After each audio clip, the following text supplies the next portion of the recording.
What's going on, Taurus? I appreciate you tuning in with me. This is going to be your collective reading, and God has blessed it. So thank you, Heavenly Father. Oh, I just saw you, the Hierophant, at the bottom of the deck.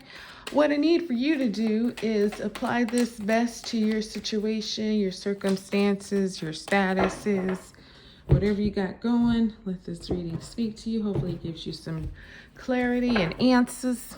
Let's see what's been going on with you, though. What's been happening? We got the Nine of Pentacles here and the Five of Wands. All right. So, okay, let's get a little more into this. But what? So I kind of feel like you maybe have been working hard and playing hard. You've been indulging because, for sure, because you've earned that, right? So I don't know about that. Maybe it's an inner conflict, some kind of inner battle. I'm not sure, but it could be somebody else or some other people who are bothered by that. Like, what's up with that? Maybe, it could be you too. Because, the Nine of Pentacles is like, she planted those pentacles so long ago. Now they're trees. Now they're budding her seeds that are actually very valuable. And so she's plucking down a couple so she can go, utilize them. She's like, man, you don't even know how hard I worked for these. And so now you're seeing the fruition of all my labor. But you don't realize how many years ago I planted these seeds and now, watered them and toiled and did everything she did to make them grow. And so you're only seeing the fact that they're grown and worth something. But, if it's your prerogative, those are your pentacles. If you want to spend them and go buy yourself a boat or go buy yourself a trip somewhere, however you want to spend it, that's on you. But this Five of Wands is definitely telling me that there was some kind of battle or some kind of competition or something. And was it because you spent on you? And again, could be inner, because you have the Two of Swords here. So that is definitely some mental, what should I do here? Should I be at peace that I spent and did what I did? Or should I be conflicted and confused because that money could have been saved for something else or could have been spent on something else? That kind of being at a crossroads in the mind. And it's just like, no, you knew what to do when you did it. Okay? We're not kids here. We can make decisions, even if it's spur of the moment, that we don't have to regret. You know what I mean? It's like you wanted that then, so you did that then, you got that then, and now what? Right? Because you have the Queen of Pentacles, which, to me says, okay, if they was mad that you was the Nine of Pentacles doing what you did with that, oh, they really about to be heated, because the Queen of Pentacles definitely ups this Nine of Pentacles. The Nine of Pentacles might have bought something, kind of expensive, a one-time thing. Well, the Queen of Pentacles says, I'm buying it all. It's not just a one-time thing. Now it's mine. Maybe it was like, oh, I rented a room at a real fancy hotel and I just, treated myself to the finest of meals and et cetera, et cetera. Well, the Queen of Pentacles is like, okay, I want that hotel now. Now I want it to be mine and I'm going to name it after me. And I'm going to revamp it and do with it as I want to. Maybe she wants to keep it a hotel. Maybe she wants to turn it into her own private resort.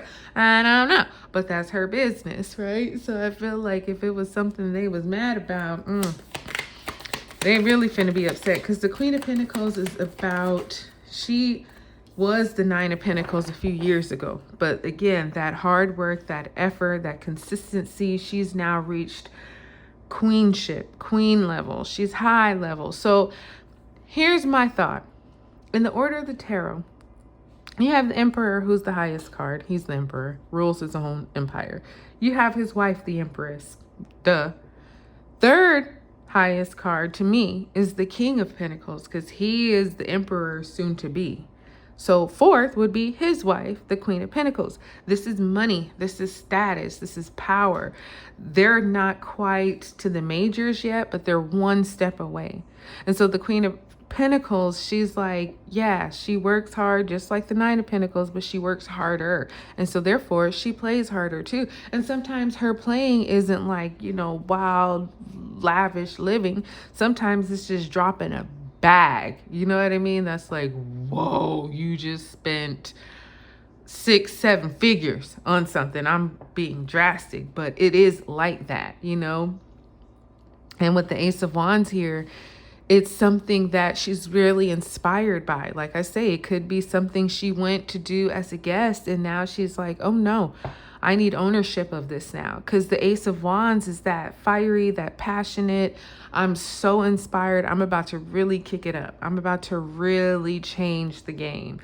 Meanwhile, she's thinking of all this, but she's sitting in her luxurious garden, in her multi-million-dollar home with like all the luxuries that she could ever want just surrounding her. She's very calm. She's very much so in the nurture business, and not just of herself. She wants to make everything around her comfortable so that people around her can be comfortable and get rejuvenated so that they can go back and work hard. It's not just we're playing hard. No, we're working hard too. We're earning this. So whatever, happened here, like I say, Taurus, I feel like it was just completely upgraded.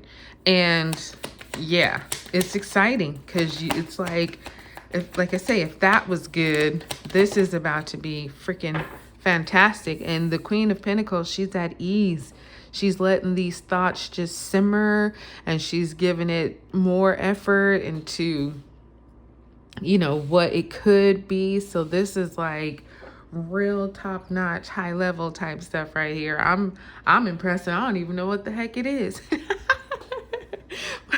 But the Six of Pentacles is like, okay, so, we're about to be real generous. But the thing is, with the Six of Pentacles generosity, it's not just giving, giving, giving. No, it's a give and receive type thing. You see how the infinity symbol is like, okay, what you drop ultimately circles back and comes back into your hand. So that act of good karma, you know what I mean? Just kind of like being in flow. When you show gratitude for others, they in turn show gratitude back. Like tipping, the culture of tipping these days, right? You tip because somebody's done something so maybe outside of the normal scope of what they were supposed to do, that you say, you know what, thank you. I see what you did there and I appreciate it. So I'm going to give you a little something extra because you gave me a little something extra. That kind of reciprocity, you know what I'm trying to say. And that's what's coming up. It's like, okay, I'm gonna pour into your cup, and then by you pouring into someone else's, somebody else comes and pours into your cup. And you have the, speaking of cups, the Ten of Cups here. And so I like this because it's like what you're doing will not only benefit you, it'll benefit your household, it'll benefit your family. People who could use a helping hand. When they get it from you, it might be one of those, you thought you were just giving something to someone, but really it benefits their whole entire family. What to you could have been, a simple 20% tip is actually what that person needed to get their family dinner that night or something like that, or to finally reach a financial goal their family has been trying to reach. But you were just, being generous, right? Or it could even be like if you're donating some time or some wisdom or some clothes, some materials.